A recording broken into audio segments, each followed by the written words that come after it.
Children appeared on my lawn much too often, trespassing on a dare.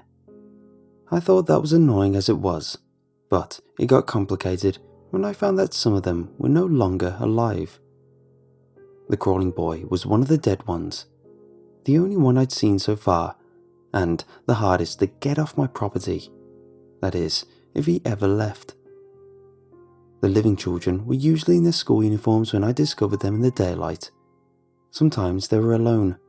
More often, they came in pairs of little groups of 3s and 4s, milling on the grass that stretched from the estate for miles on all sides.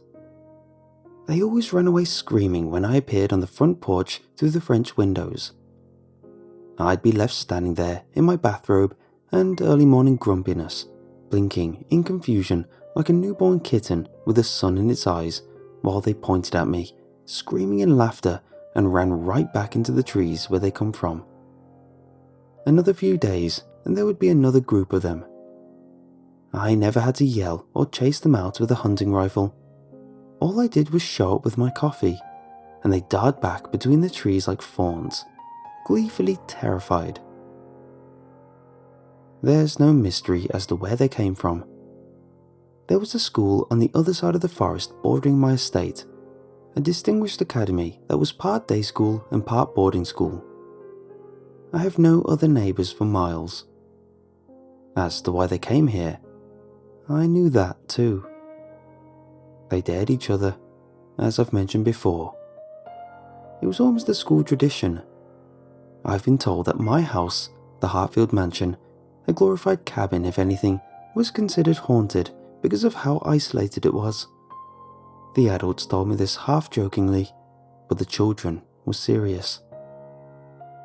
To be fair, it might have also been due to the fact that I and my late wife had spread some unsavoury rumours about the area. We'd done it so nobody nearing retirement age would be tempted to move out here and interrupt our solitude with their golf games and outdoor tea parties. I'm an old man now, with a gimp leg, and I have little tolerance for all this. But the rumours drew the children in, sometimes to terrible and permanent consequences. While I did have the satisfaction of being feared, if not respected, as the ghoul of Hartfield Manor, it nettled me that I wasn't scary enough to keep them from coming back. It wasn't just for my sake that I wanted them to stay away. The strip of woodlands they had to cross to get to my property was a dangerous place. Much too often, children had gone missing. Search parties would come out of the other side of the forest, disheartened and empty-handed. I had to do my best civic duty as well, when I could. Whenever I noticed frightened children emerge from the trees, starved and crying, lost for a day or more, I would have to care for them at the house until someone came to pick them up. My wife was an angel to these bedraggled miscreants. I stayed out of the way and made phone calls to the school and the police. Of course, this obligatory kindness ruined my reputation for being the local monster of the haunted house, but I think those children were too traumatized by their misadventure to really be disappointed in me. If anything, their near-death experience in the forest amplified the danger, and thus the excitement, of daring each other to do it again. The other students would try and learn and never return, but there would always be younger ones coming in every new school year, learning of the legend of Hartfield Manor from their peers and getting suckered into crossing the forest again. They would be fine if they kept a straight line until they got to the other side, I always said. But the forest was a treacherous place, and it was easy to lose one's bearings and wander for days. My wife used to tell me to practice being a grandfather to them instead of grumbling so much. But after she died, kidney failure a few years ago, I was in no mood to play Santa Claus to a group of children who set out with the intent to cause trouble. I had grandchildren of my own, but my only daughter, Adelaide, worked and lived in the city. She rarely visited with the kids after her mother died. In my stately isolation, I spent my time wondering whether she would ever call or visit her old man. It didn't help feeling lonely when I had too much company of the wrong kind. A ghoul they had called me, and a ghoul I would be. The truth was, these children haunted me more than I haunted them, The school was growing tired of my phone calls advising the staff to keep their children under control. They assured me that they were doing all they could. Still, I would wake up many a morning hearing their stifled laughter on the field.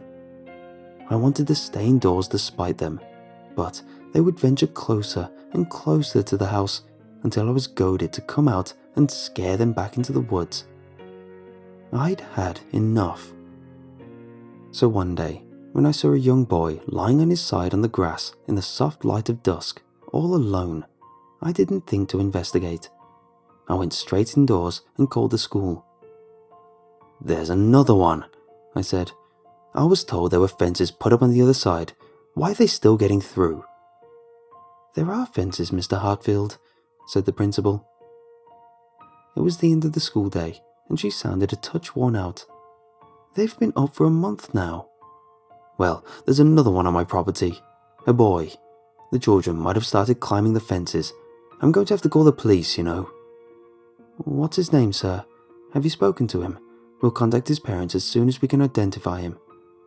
"I haven't spoken to him. He's taken a nap on my grass." She paused a moment at this. "Is he hurt?" "Well, I don't know, but it looks like something's wrong. He's just lying there, like..." I stopped. My gaze had wandered out the windows, and I noticed that the boy had gone. I sighed. "Hold on." I put the principal on hold and took a walk around. Nothing. If the boy had heard me and run away, or if some animal had dragged him back into the woods, that was not my problem anymore. Coldness was settling into my bones, but I felt a pang in my chest recalling the look of the boy, small and frail, his white school shirt an offensive contrast to the green of the manicured lawn.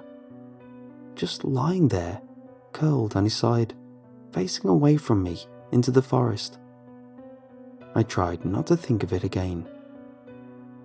The next time I noticed him, 2 days had passed and it was getting on to be 10 o'clock at night. Later than I had ever seen any of the other children before, even when they were lost. I knew then there was something very wrong. The boy was on his side again, lying on the neat grass that the part-time groundskeeper Martin had carefully cut that morning. His white school shirt glowed faintly in the moonlight. There was no blood that I could see, but his uniform seemed a bit tattered, old and off colour. I called out. I could see the small boy shiver briefly, but there was no other answer. Suddenly afraid for him, I limped over, going as fast as I could despite my bad leg. By then, the boy had rolled over on his back, his head, dark hair, untidy and matted, turned away, and then, after a slow, painstaking moment, he shifted heavily onto his stomach and began to crawl toward me. I slowed to a stop before I was halfway across the field, just staring.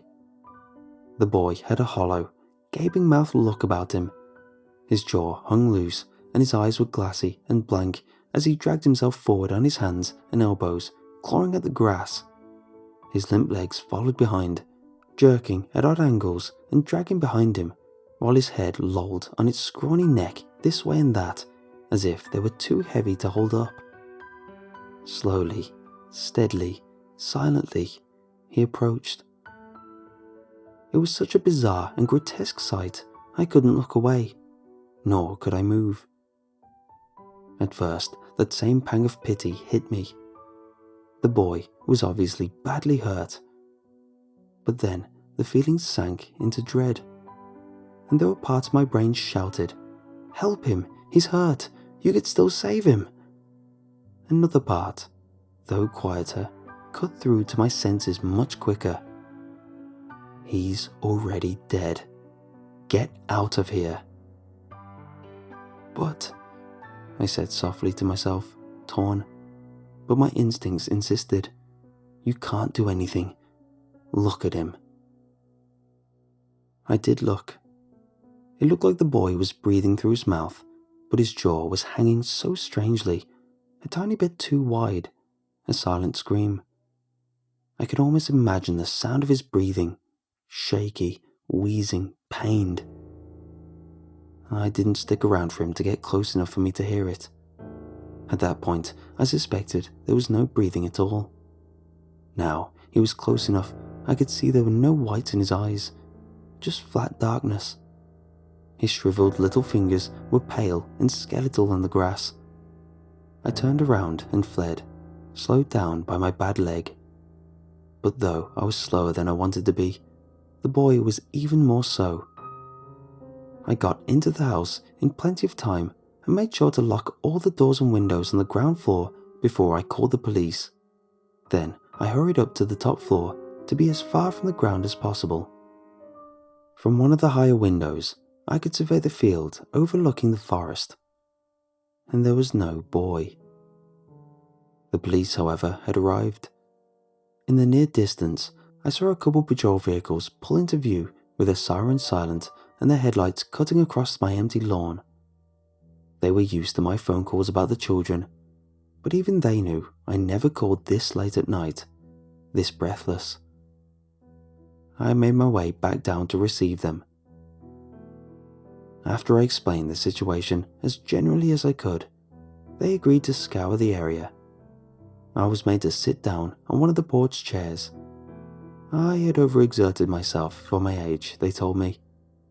Every now and then, I would catch them throwing an odd look my way. I wanted to have the best forest rangers search the woods for the boy, preferably while armed, but the officers told me they couldn't justify the effort without evidence that there was any danger or that there was even a boy to find.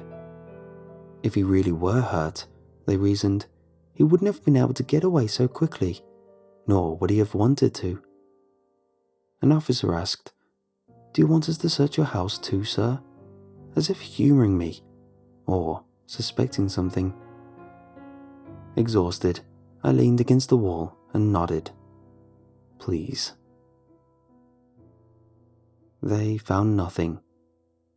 To be kind, they told me that it might have been some kid playing a prank, but I knew they thought I had imagined everything. There had been no recent missing child cases reported in the past few days since I'd seen the boy for the first time. Meanwhile, there had been several warnings issued by the school staff during general assemblies. They'd even invited police officers and forest rangers to talk to the children and scare them with authority. That kept them away for a while. It was true I was having a quieter few weeks than usual. But then, what of the boy? I then thought to ask if all the missing school children on record had been accounted for, dead or alive. The officers glanced at each other, and then at the dark, waving silhouette of the forest. Of course not, one of them said. Who knows how many of them are still in there? They told me to keep in touch, then became scarce. They promised to contact the school for any information they might have on the boy, but I never heard back from them on that end. Either there were no missing boy cases, or there were too many. Another 2 days passed by uneventfully. I was more careful about taking all my medication, but I also found myself dusting off my old hunting rifle and practicing my sights on them. Then, the next day, I saw the body again, lying there on the grass, facing the forest. I merely stared from behind the window. It was strange seeing him again in broad daylight, seeing anybody really, when I knew the school was off for the holidays. And as I stared, that little head flopped over on its broken neck and looked my way again. And just as it began to turn itself over and start the long, slow crawl to my house, I had drawn the curtains and rushed to the phone. The police came a little more hesitantly this time. I couldn't figure out why at first. They performed the same procedure all over again. No boy, dead or otherwise. They asked me if I was on medication, and then I understood. They thought I was losing my mind. Angrily, I sent them away. I knew that if I kept calling them like this, they would stop responding when I needed them most. I would be the man who cried boy. They would say it was a mental condition born out of grief for my wife, a lonely man's yearning for his daughter and grandchildren. And what if it was? I had no way to convince them otherwise. All I knew was I had nowhere to go. If I were to call Adelaide and plead with her to take me somewhere else, she would leave me in some care facility for the elderly.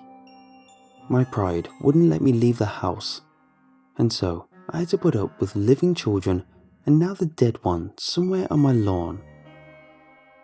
Every time the spectre of the boy returned, I learned something new about it. I knew that every time I looked at the body long enough, it would somehow feel my gaze, and, as if summoned, it would turn itself and approach me. No matter where he appeared on the lawn, he was always a good distance away, almost at the edge of the forest. But when he turned over, he would always look directly at the window I was standing at, no matter what floor I was on. As soon as I looked away to call for help or find a way to defend myself, the crawling spectre disappeared. And I didn't know if it was because it had vanished into the netherworld, or because it was somewhere else on the estate, perhaps somewhere closer. Sometimes I fought my reflexes and kept my eyes on him before he could blink out of sight. But it hurt to watch, and I felt the life drain out of me the closer he got. I had to look away. I mentioned my old hunting rifle earlier. I kept its heavy case unlocked on the kitchen table beside the window. It was an eyesore there, next to the cut crystal vases and the ceramic salt shakers shaped like a cat. My wife would never have let me leave it there if she had been alive to see it. I tried not to think of her. I only wondered if one could kill a thing that was already dead. I made sure the gun was close at hand at all times, and only threw the quickest of glances at the lawn from the corner of my eyes every morning to ascertain it was empty. This was hard to do, since I was horribly nearsighted, and the corner of my vision fell out of range of my prescription glasses, so I had to turn my head around to look a little more than I was comfortable with. If I noticed the boy's form again, at random hours of the day, my old heart would quiver and stop for a bit. At least I imagined it did, but I had to immediately look away. As if by cutting my gaze off quickly enough, I could pretend I hadn't really seen it. But did the thing want to be seen? What could it want with me? After the police had done their half-hearted job the second time, I had Martin the groundskeeper help me scour the estate for any evidence that a schoolboy had been dragged around by a wild animal, or perhaps fallen down a ravine and broken every bone in his body. We found absolutely nothing. Martin protested at the idea of digging up the estate to look for a buried child. I began to wonder if the body was somewhere in the forest, but that was beyond my curiosity to find out. "Maybe you're a bit too lonely," said my daughter predictably. I had her on the cordless phone, telling her of my ghostly encounters as I stood on the porch looking out over the empty field. "Do you want to adopt another dog?" she said. I barked a laugh until her eloquent silence told me she was going to hang up if I didn't stop and take her seriously. The family dog, Old Chief, had died long before my wife did. There was a dog flap in the kitchen door leading out into the field, and I often caught myself looking at it sadly, but I had no energy for another dog. That's what I found myself thinking one day, when, on an overcast morning, I saw the dead child crawling across the field towards my patio doors. This was new behavior. I hadn't even noticed him before he was already moving, as if he had decided to sneak up on me, as if he knew he could. While he was still a good distance away, I opened the French windows and stood on the porch with my gun lifted, but my poor eyes couldn't get him on the crosshairs. I couldn't even find him through the scope. The spectre just disappeared from sight until I lowered the gun again and could see him plain as day. I could probably get him at close range, I thought, but I was no longer sure I wanted to, or if it would do any good. I kept feeling a stab of guilt for not being able to help him, in life or in death, for not being able to put him out of his misery. So much for this old ghoul of the manor. I stepped back into the house and closed the doors. I drew all the curtains and packed my gun away, feeling my weak heart grow faint.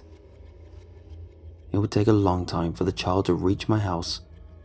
I could get away by then, or call somebody. But who would be faster? The crawling spectre, or the police, or an old man hobbling away on his bad leg? The spectre had always been slow but steady, like a tortoise in that old children's story in a race against a hare. But also, like the tortoise in that story, he could reach his destination sooner or later. So there I was, leaning against the granite counter with my pills spread before me and a glass of water trembling in my hands. The entire lower floor of the house was darkened by the heavy curtains and blinds drawn against the windows. I knew death was coming for me, and that it would be slow and steady and silent. But I never thought I'd be alone when it happened.